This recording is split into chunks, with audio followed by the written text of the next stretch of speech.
Jillian Turner is with me now at the State Department. Jillian, this was really jarring late yesterday as people were posting from all over, wherever they were in Mexico, if they could get messages out to family and on social media, they were under attack.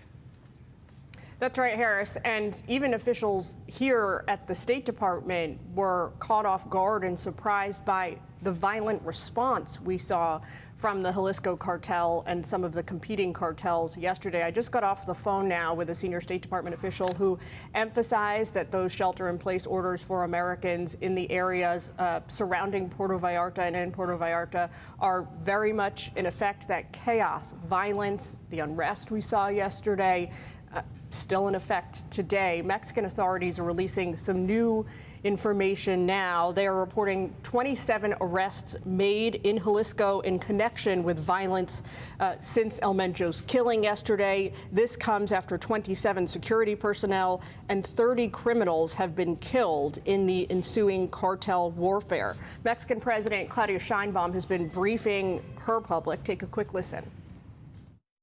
The most important thing at this moment is to guarantee the peace and security of the entire population of all of Mexico.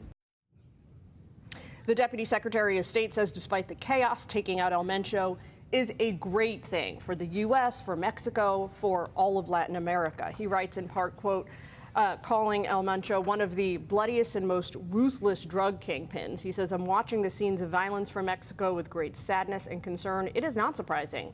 The bad guys are responding with terror. Those bad guys, El Mencho's criminal henchmen, responding to his killing with arson attacks. Dozens of Americans on the scene got caught up in the cartel's crosshairs yesterday. Airport footage captured panicked travelers trying to flee. Flights were all grounded, scenes resembling a war zone. Experts say the security situation on the ground could, in fact, get worse before it gets better. Take a listen. Now, each one of these cartels, with El Mencho being taken out, all these leaders of these smaller cartels are all going to try and vie for that top dog spot, and they're going to fight. So, Harris, yesterday, the Pentagon was emphasizing all the credit for this successful covert operation goes to Mexican authorities. But today, we are learning new detail about the United States' role in the effort to take him out. We are told that U.S. intelligence shared some key information with Mexican authorities that they then used to take him out.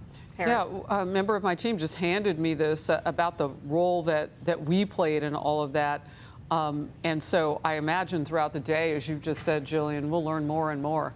Thank you very much for getting us started on this topic. Mark Lamb is the former Pinal County, Arizona sheriff that sometimes will join us on big border discussions. He's done some roundtables with us here on the Faulkner Focus. He is all too familiar with the destruction caused by Mexican drug cartels. You fought against this your whole career. Talk to me about what is going on right now south of the border with this one gang, this one cartel going after Americans. They set a Costco on fire.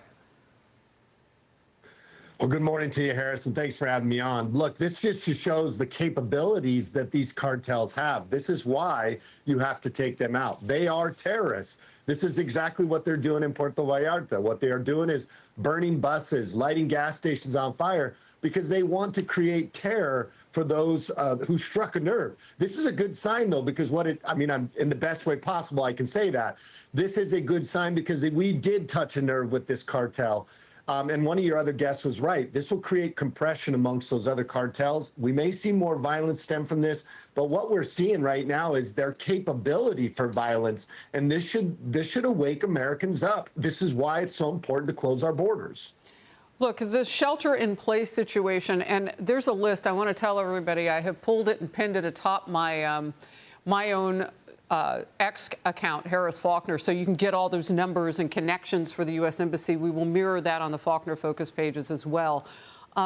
Mark Lamb, I'm just wondering, what would you say to people right now about the stability of Mexico? Because it looks like the President, Sheinbaum, was ready for what is coming and had some decision-making in this whole process. No matter how we may have aided them, they were ready to go.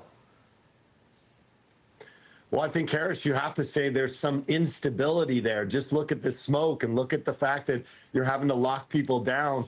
They're having a tough time getting control of this. We see that they're making arrests. They've killed a bunch of them. They're going to get on top of this. But like I go back to what it said, this shows just how capable these cartels are. This CJNG, they've got RPGs, they've got grenades, they've got countless bodies they can continue to bring forward to the front line. These are very violent people, including El Mencho. He was very violent. He made his way up through the ranks of the assassin squads. He was known for Los Matacetas, which means they killed the Cetas, who were very capable cartel and protectors of cartels themselves. So this is not a guy who wasn't familiar with violence, nor are his people. And so I think they've created some level of instability right now, but ultimately, hopefully they can regain control.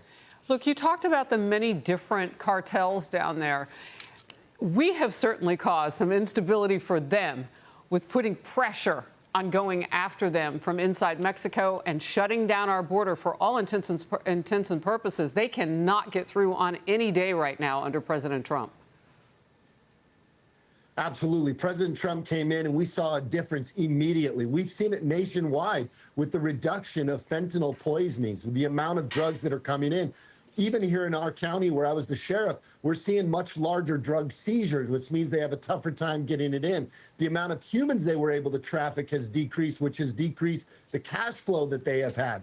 This has created a lot of pressure and compression, like I said, for these cartels.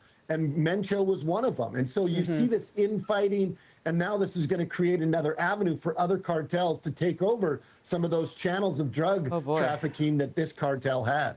I know one of the cartel leaders, real quickly, I'll end with this one for you, had declared war on the United States and our Western allies. What do you make of it, and what brings what we see on the screen to a halt? Well, we're the last people you want to lock horns with. We will whoop you. So we should have crushed these terrorists and these cartels a long time ago, and I'm glad that President Trump is finally showing the appetite for it. Mexico needs to understand they got to get on board. You have to crush these, because if you don't, you're going to continue to see what you're seeing right now in Mexico and places like Guadalajara and Puerto Vallarta. Mark Lamb, thank you for being with me. Good to see you. Thank you. Hey everyone, I'm Emily Campagno. Catch me and my co-hosts Harris Faulkner and Kaylee McEnany on Outnumbered every weekday at 12 p.m. Eastern, or set your DVR. Also, don't forget to subscribe to the Fox News YouTube page for daily highlights.